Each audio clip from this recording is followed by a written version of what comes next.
অনেক সময় দেখবেন ছোট্ট ছোট্ট কথায় মেজাজ গরম হয়ে বড় ঝগড়া লেগে যায়।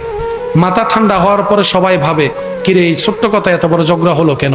একটা হাদিস মাথায় রাখবেন, স্বামী স্ত্রী যখন কথা বলে এখানে তৃতীয় আরেকজন থাকে।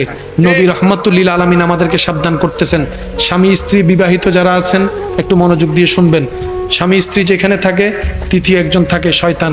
ওই শয়তানের কাজ কি?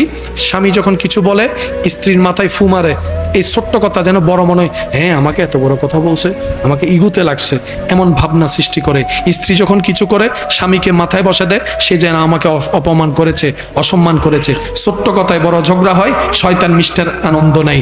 ঝগড়া হতে হতে দুইজন আলাদা বিছানায় ঘুমাই, মিস্টার শয়তান আনন্দ নেই। এবার দুইজনে বিছানায় ভেবে ভাবনায় পড়ে গেল, এই ছোট্ট কথায় রাগটা না দেখালেও পারতাম, ছোট্ট কথায় ঝগড়াটা না করলেও পারতাম, কিন্তু লজ্জার কারণে কেউ কাউকে সরিও বলে না, শয়তান খুশি হতে থাকে। সেই জন্য মাথায় রাখবেন, স্বামী স্ত্রী যখন এক জায়গায় হবেন, দুই একটা কথা 19-20 হচ্ছে, এটা বউয়ের পক্ষ থেকে হোক, স্ত্রীর পক্ষ থেকে হোক, স্বামীর পক্ষ থেকে হোক, আপনারা দুজন তো দুই শরীরের এক কাপড়।